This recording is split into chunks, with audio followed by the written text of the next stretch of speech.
Hello everybody and welcome to my YouTube channel. Now for a little bit here on this channel, I have been basically experimenting with redesigning and creating mock-ups of new and existing palettes, but tweaking little things, improving certain parts of the different palettes, and of course this has all been based on my opinion and like my creativity, if you will, and I have shared with you in each video my reasoning for redesigning palettes and like my ideas and everything. And I decided that it might be a good idea for me to turn things around a little bit and create my own mockups, to create my own palette designs.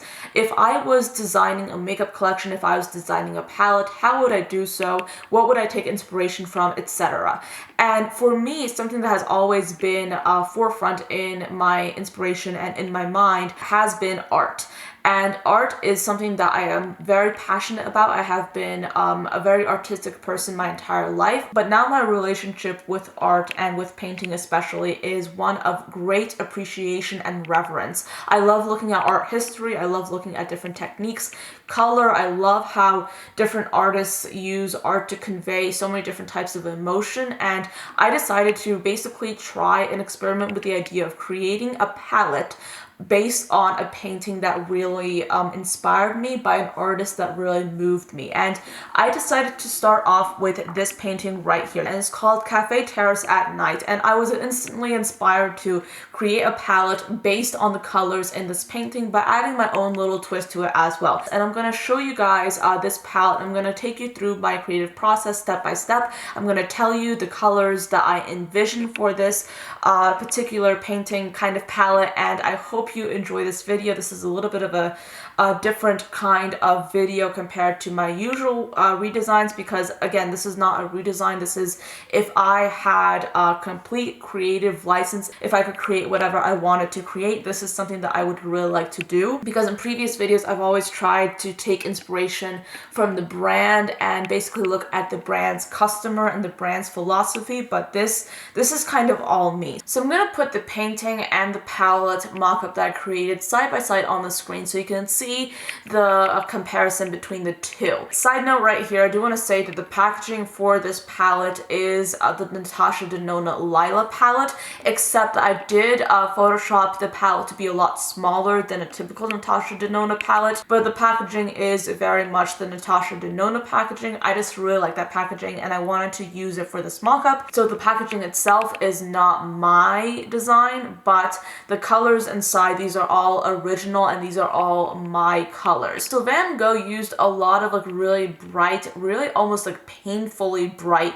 colors to create a sense of vibration, to really just convey whatever he was feeling and basically channel it into his artwork. So I wanted to create a yellow because I feel like yellow is so central to many of the colors in his paintings in general, but I wanted to create a yellow that was matte but possessed some of that like very blinding, like very harsh type of quality that he used in so many of his paintings. So this particular yellow is very kind of like highlightery yellow. It's not very golden. It's kind of just like very bright and very vivid. I would love to see this as a matte, like very pigmented yellow shade. I feel like that would be absolutely beautiful because so many yellows that you see in a lot of palettes are very golden in tone. This is almost greenish. So next I want to talk about this rather foiled purple shade that I have in this palette next to that yellow. Now this purple, it's kind of like, I would envision it to be like very foiled, very like ultra metallic, and of course very pigmented. Now you don't really see a lot of purple in this painting whatsoever, but I did feel like this purple really tied the palette in together with the entire theme. And I personally think that this purple, like the hue of it and the very bright quality of it is very indicative of the entire painting in general and the theme of using really bright and vibrant colors to convey like the sense of frustration and the sense of anger that was in that painting, and to create something absolutely beautiful out of that. That purple is something that I really wanted to include in this palette because it was kind of inspired by like those things that I just mentioned. I know I sound like a complete art freak, but like that's pretty much me in a nutshell, to be honest. But I really wanted to include this purple, which is why I decided to add one in this palette. In my personal opinion, there's literally no way to create a palette inspired by Van Gogh without using a green. Now, something that comes to mind whenever I think of Vincent van Gogh's color palette happens to be like this very electric quality to many colors. And with this painting, something that really caught my attention was like his subtle but very poignant and very poignant use of green. And you don't see it everywhere. Like a lot of the green is present in the leaves of the trees, but in certain areas, especially areas that yellow is very present, you see different highlights and you see different touches of this really interesting, almost lime colored green. Now I wanted to include that in this palette, and I also wanted to make sure that it would kind of coincide with the highlighter yellow that I added into this palette earlier, which is why I wanted to include that green, because you guys know, yes, I love a green, but at the same time, I wanted to create a green that was very fitting with the entire theme of this palette, with the entire method of Vincent van Gogh's artistry, and I really wanted to add that particular green because I feel like it's so beautiful, and I really couldn't create this palette without adding that particular shade into it. Again, we are speaking about like the beautiful green tones in this palette, but something that really drew me to this painting color-wise was the use of color in shadow. Now, if you look into like the depths of the street pictured, you see essentially like a darkened street, but what's interesting is that the shadows in this painting, like to me, they seem like they're very kind of like green in tone, like green in hue. They're not like completely green, but they're kind of like green toned-ish. And then of course the trees have like this very like bluish sort of like evergreen quality to them. So I was thinking, is there a way for me to create a color that sort of like marries the two together that is still very unique and still very interesting? And I came up with this shade of green right here. I would love it to be a matte, but this is like a very blue toned green color. It's kind of like an evergreen, but it's very, very blue toned.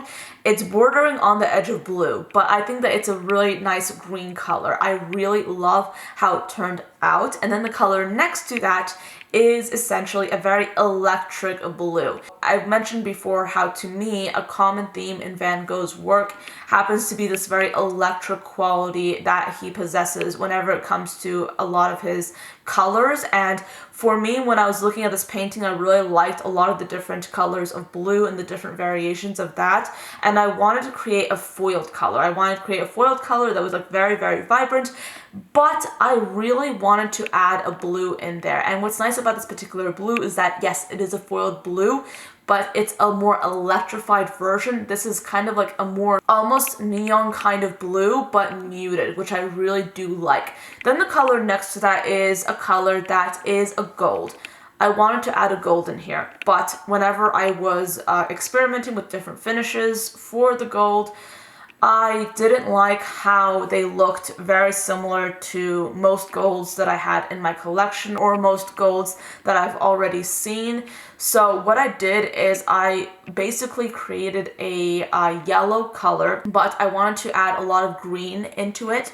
And I basically wanted to make it so muted that it almost looks brown. Many of you might not like this color. This color might be characterized as rather ugly, but in my opinion, I really do like this color so much. It's such like a unique looking color, and it really coincides with the cobblestones pictured on the street in this painting. And this like color in general, I think that it's a really great color in my personal opinion. It makes the entire palette look a little bit more rusty, a little bit more unique looking, and I really like that color. I spoke before about the presence of blues in this palette, and again, I wanted to create a really beautiful electric quality blue, but I wanted to make it a matte. And I visualize this color as being like rather a dusty blue, but still very mid-tone. I did not want to create a typical blue shade. I wanted to create a dustier, more like a muted version of a blue. And I picture this working brilliantly with the green that's above it, and I really would love to have like this blue in real life because it looks like such a beautiful color. Then next to it I have probably my favorite color in the entire palette. This probably is like the color that took the longest to basically not formulate, basically create, because if you look really closely at the awning of the cafe, you see like this really beautiful use of like this greenish quality yellow.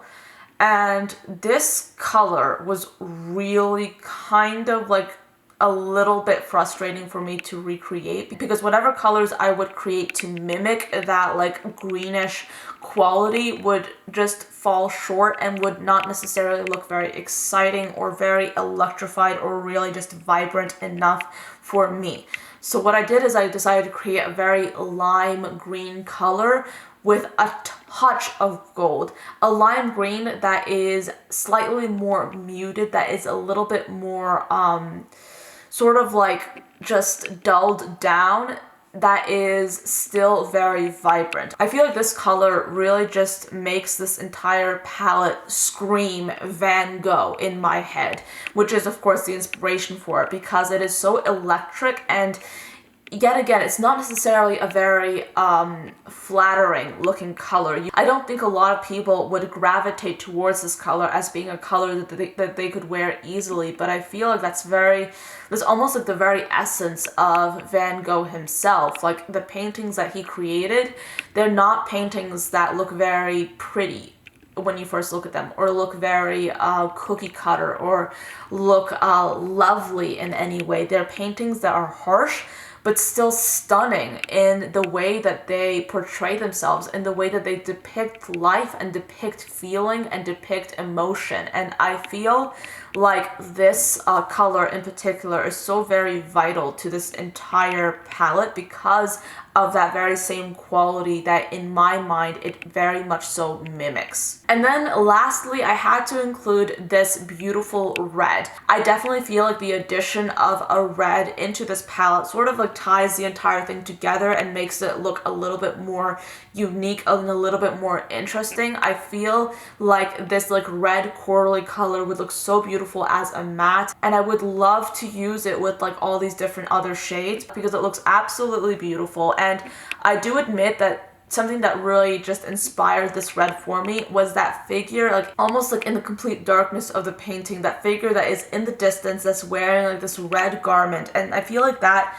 honestly inspired this color for me because it's very like small. You don't really see it when you first look at the painting, but that particular addition of color, like that little figure, like just really inspired this particular corally red for me. So I decided to create a color that mimicked that particular shade of red within the painting. And I really do love it. I feel like it just adds so much to the entire palette, and in my opinion, it honestly just really ties the palette together in such a beautiful way. And I definitely feel like if I had omitted that red like corally color, it just wouldn't have been like as good of a palette in my opinion as I wanted it to be. So that pretty much completes the entire 9-pan eyeshadow palette. So that is pretty much the end of this video. This is the finished mock-up of the palette that I wanted to share with you guys. My camera is about to switch off, so I have to wrap this up. So that's pretty much it. Thank you so much for watching. I hope you enjoyed this video. Please leave me your thoughts down below. I'd love to see what you think of my mock-up, of my design, of my thought process, and I'll see you tomorrow. Bye guys.